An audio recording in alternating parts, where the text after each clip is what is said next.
Muito boa noite, caro telespectador. O Pontos de Vista está de volta para as noites dos seus domingos. Vamos fazer a análise dos principais assuntos que marcam a atualidade. É o regresso de um programa de referência na análise semanal da televisão moçambicana. Volta este ano o Pontos de Vista com dois nomes de peso. Permitam-me dizer isto: Alberto da Cruz e Helder Joana são os meus convidados para esta edição. Serão doravante todos os domingos aqui para olharmos para os principais assuntos da atualidade moçambicana. Abrimos o programa de hoje com a escolha dos meus convidados sobre os factos que para eles marcaram a semana. E começo consigo, Helder Joana, o que para si são os seus fatos da semana? Olha, boa noite, Tiwa, boa noite, Alberto da Cruz, boa noite a todos os telespectadores da STV Notícias. Dois factos da semana para mim. O primeiro é a 11ª Conferência e Exposição de Mineração e Energia de Moçambique, denominada MEMEC, sigla em inglês. Uma conferência que tem dois pontos marcantes para mim, para quem tem estado a acompanhar o trabalho que está a ser feito pelo Ministério dos Recursos Minerais. O primeiro aspecto tem a ver com a reforma do setor mineiro, que tenho a expectativa que a breve trecho permita fortalecer a legislação e garantir que os recursos minerais sejam processados em Moçambique. O segundo ponto da semana, para mim, é Joaquim Sive, comandante-geral da Polícia, o encontro que manteve em Namicopo e que não, nas palavras dele, não será o único, um encontro que destacou o facto de procurar restabelecer a autoridade da polícia, o respeito, a comunicação com a população e, acima de tudo, o que me marcou, o ter reconhecido e pedido desculpas pelos excessos que a polícia cometeu durante este período. É uma nova forma de ser e de estar da polícia. Estes são, para mim, os dois pontos da semana. Pois, Alberto da Cruz, o seu fato da semana. Bom, boa noite a António Tiwa e boa noite aos que nos assistem a partir de casa. Bom, para mim, aliás, antes de tudo, queria parabenizar a STV pela nova imagem, está de parabéns e acho que está à altura daquilo que é uma televisão que tem a ambição de se manter como a primeira em termos de informação. Bom, voltando para a questão, em relação ao ponto de semana, eu escolhi o que eu chamo de manifestação frustrada em Nampula, isto porque se formos a resumir o discurso do Presidente da República, ele disse claramente que estaria a comandar um governo que seria um governo, não vou dizer contra, mas que iria na contramão dos modelos dominantes. E quais são esses? São os modelos extrativistas e os modelos elitistas, e iria imprimir, vamos assim dizer, o modelo de reformas, ou seja, prometeu grandes reformas e, sobretudo, criar um Estado ou então um modelo republicano. Então, a questão que se coloca é se a repreensão, que vou assim agora dizer, ou abusar desse termo, que se fez em Nampula, as manifestações que, por natureza daquilo que nós vimos, eram pacíficas, e os jovens, ou então o ativista desse Gamito dos Santos Carlos esteve a comandar essas manifestações, só para os telespectadores terem uma ideia ou contextualização, visavam colocar aquilo que era a sua insatisfação em relação aos preços de combustível, que em Nampula ronda aos 300, 400 litros. Aos 300 meticais por litro, e seguiu-se todos os passos daquilo que eu vi como documento de autorização, e somente no dia da manifestação, ou seja, no sábado, é que a polícia disse que essas manifestações não podiam ser realizadas, o que mostra efetivamente o abuso de poder por parte da polícia, e logo a seguir o que se viu foi a chambucada ao ativista social e depois o seu recolhimento às celas. Então, esta atitude, temos que dizer ao Presidente da República que não é republicana, e é preciso que ele tome conta da sua máquina administrativa para que esta entenda qual é a sua visão. Muito bem. Vamos ao nosso primeiro tema para a edição de hoje. Sai do Orçamento do Estado, que foi aprovado ontem pelo Parlamento, 5 meses depois do início do exercício econômico de 2025. Dentro desta proposta de orçamento, a proposta esta que foi aprovada com votos favoráveis da Frelimo e também do Partido Podemos, há uma componente que se refere ao Fundo Soberano. Isto está na página 46 da versão que deu entrada na Assembleia da República, que foi aprovada. Diz que este ano o governo projeta receber 5 mil milhões de meticais resultantes dos projetos de petróleo e gás. Deste valor, cerca de 3 mil milhões vão para o orçamento do Estado, tal como está definido por lei, e 40%, que são cerca de 2 mil milhões, vão para o Fundo Soberano. E depois o governo fala dos projetos que vão ser financiados pelo Fundo Soberano, a partir do ponto 134 desta proposta, explica que o Fundo Soberano realiza investimentos de acordo com a política que foi aprovada pelo próprio governo, e a partir do ponto 137 elenca aqui os projetos que vão ser financiados pelo Fundo Soberano. São um total de 15 projetos que vou destacar aqui alguns, com participar na construção de 2 fábricas de ração, produzir e distribuir mudas de cajueiro, aumentar a cobertura da vacinação para as crianças com menos de 1 ano, há previsão de investimento na distribuição de cerca de 15 milhões de livros, construção de escolas, entre outros aspectos. Aliás, Hélder Joana, começo consigo.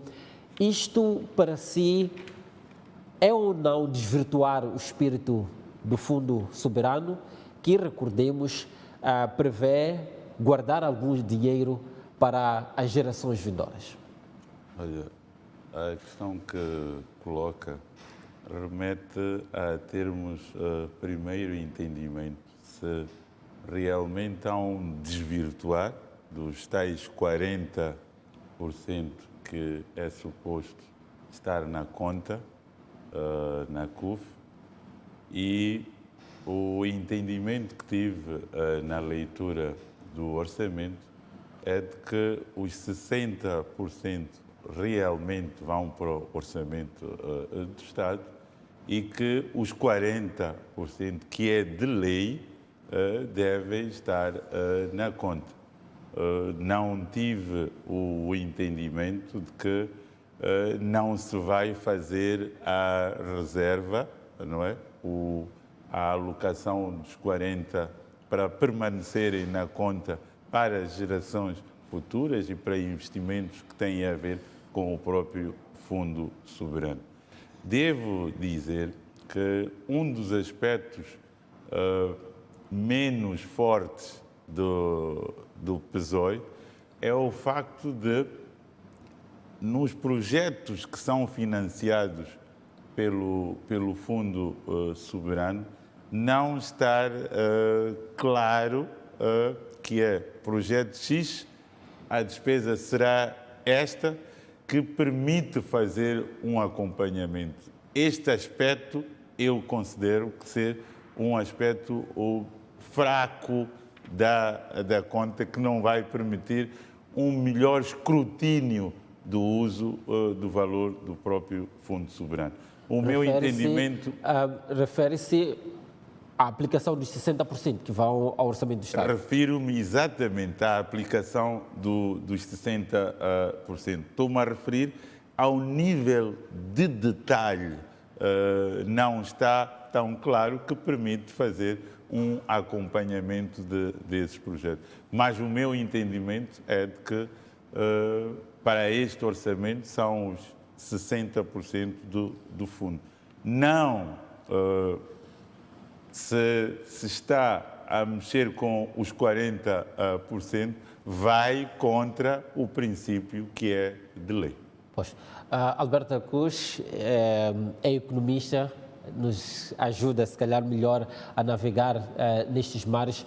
Tem o mesmo entendimento, o entendimento que eu tive e que os nossos entrevistados na matéria de destaque deste jornal tiveram, é que quando o governo fala de projetos que vão ser financiados pelo Fundo Soberano, quer dizer que há um dinheiro que chama-se receitas vindas dos projetos de gás, que é de 5 mil milhões, existem 60% deste valor que vão ao orçamento do Estado e existe 40% que se projeta alocar para o Fundo Soberano. A partir do momento que no orçamento do Estado o Governo diz projetos a serem financiados pelo Fundo Soberano, não está a dizer dinheiro que ainda não entrou no fundo, está a dizer, na minha percepção e dos nossos entrevistados, dinheiro que já está no fundo e que vai ser usado para financiar projetos. E há uma previsão na lei do próprio fundo de que o fundo sirva para financiar projetos e fazer a sua rentabilização. A surpresa aqui é que este financiamento refere-se a projetos ou iniciativas do próprio governo. Bom, acho que é uma questão bastante interessante, porque acho que o debate torna-se debate também quando há contradições, até na forma como se interpretam os números ou então o que está lá escrito. Bom, o que eu entendi do documento, acho que primeiro temos que olhar para aquilo que é o espírito do próprio Fundo Soberano, que basicamente implica a coleta, ou a forma como vamos usar, vamos assim dizer, os fundos vindo da área 1 e 4 e, sobretudo, de todos os projetos offshores, aqueles que estão a ser executados e aqueles que futuramente possam estar ligados. E depois, o que é que estabelece? Esse aqui é o grande ponto para poder entender o que vem a seguir no documento. Ele estabelece que, por exemplo, 60% de todo, aliás, primeiro que todo o dinheiro, quando vem, vai para aquilo que chamam de CUT, ou seja, conta única de tesouro. E depois dali começa a distribuição. A questão é como é feita essa distribuição. Seria 60% para o Orçamento Geral do Estado. Por exemplo, a Noruega não foi muito por um número tão elevado de 60%, porque o foco do fundo norueguês é a poupança, é a questão da poupança. E depois, diz uma questão interessante, que é, há regras de como é que tu vais mexer os 40%. Por exemplo, no caso da Noruega, tu mexes em 3%. E, mais uma vez, obedece ao espírito de poupança. No caso de Moçambique, tu mexes a 4%, quando tens questões calamitosas, ou seja, aquilo que pode ser entendido situações de emergência. Exatamente. Agora, quando tens situações de guerra, aí é que me incomoda a lei, vamos assim dizer, do Fundo Soberano, é que diz que pode usar mais de 40%, mas não estabelece o teto. Então, isso significa que qualquer tipo de ação que o Estado ou o Governo só pode mexer até 4% de fundo soberano e em circunstâncias anómalas, ou seja, porque as projeções são feitas inicialmente sobre quanto é que vai se encaixar e depois define-se o que vai para o cofre do Estado. Numa situação em que fazemos uma projeção em que temos, vamos assim dizer, uma baixa em termos de bonds ou então do mercado de gás, nesse caso, ou petróleo, o que é que se faz? Faz o ajuste de 40%, aliás, de 4% sobre o fundo, sobre os 40%. 60% é uma coisa que é garantida para o fundo, para o orçamento do Estado. Isto está claro. Isso está claro. Pois. Agora, o ponto central está nos 40%.